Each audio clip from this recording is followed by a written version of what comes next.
Chris Mannix for the crossover alongside Rowan Nadkarni and Michael Shapiro. Guys, the Milwaukee Bucks are moving on, sweeping Rohan's Miami Heat out of the playoffs. I'm sure he called Dwayne Wade for comment, but we're going to talk about the Bucks here on this one and Milwaukee's status as a real contender. Rohan, did the Bucks show you something to make you believe any more in them as a title contender?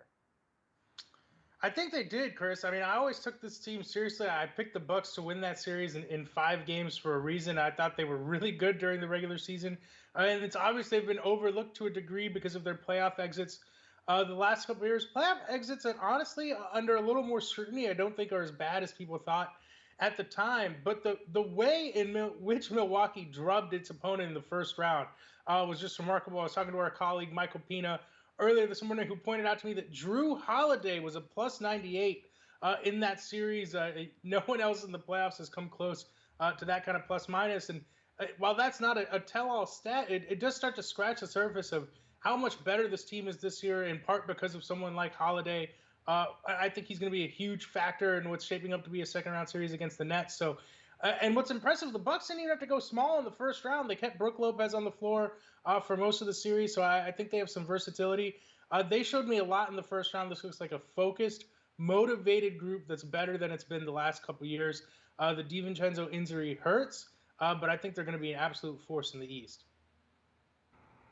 Yeah, I think the kind of playoff failures of previous years clouded people's expectations for this season. I mean, if you watch Milwaukee and kind of ignore the previous year's context, you'd say, wow, this is a team that is a legitimate finals contender and could win the championship. That's exactly what we've seen here in round one. Drew Holiday, as Rohan noted, has made a major difference for this team. Giannis looks settled in. I think they're kind of reformed supporting cash and help measures, and I think Mike Budenholzer's ability to become a little more flexible as a head coach, not rely so much on that drop coverage, has certainly helped. So I think there's a situation where Milwaukee is every bit the finals contender as Philadelphia, as Brooklyn, as any team in the West. It was a very impressive win there in round one, and I think that they really could take down Brooklyn in a second round battle, which could be very fun.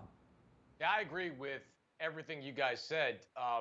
Over the course of this season, whenever I talk to officials in Milwaukee, they would insist that despite the fact that they weren't going to finish with the same kind of glossy record as they have in years past, they firmly believed they were a better playoff team this year than they've been in any other previous years. Some of that is the simple swap out of Drew Holiday for Eric Bledsoe. We saw in the first round that Holiday, even though he doesn't have the deepest playoff resume, is a very good playoff performer. Offensively, he keys that offense, and defensively, he can guard multiple positions out there and did in that series against Miami. I also think there's something to the idea, Rohan, of trial by fire and taking your lumps along the way. Most finals teams have bad experiences in previous years where they get beat either in the first round or the conference finals or wherever. Milwaukee's had that. Look at the last 2 years. They get to the conference finals against Toronto a couple of years back. They lose, but they get a little experience off of that.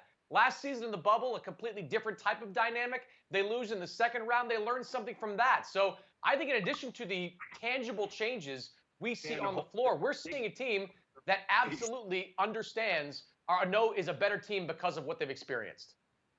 Yeah, Chris, I couldn't agree more. Almost every single NBA champion of the last, I mean, you could go back as far as you want, but they have a baptism in the postseason.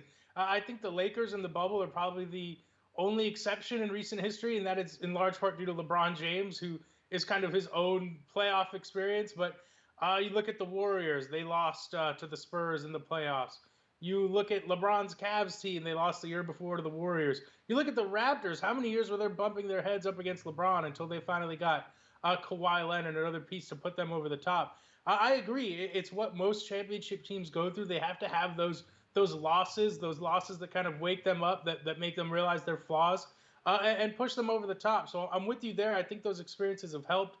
They ran into two teams. The two teams they lost to both made the finals also. It's not like they were losing to slouches. So I'm with you there, Chris. I think almost every playoff team, every championship contender goes through that kind of quote-unquote baptism at some point, and I think that's what's happened to the Bucks. And I think they're in a really good position here to make the finals. And that theory will somewhat be tested in the series upcoming against Brooklyn, where the Bucks are the more experienced team as far as being together. The Nets, Not so much. So we'll see what wins out there. For more, check us out over at SI.com.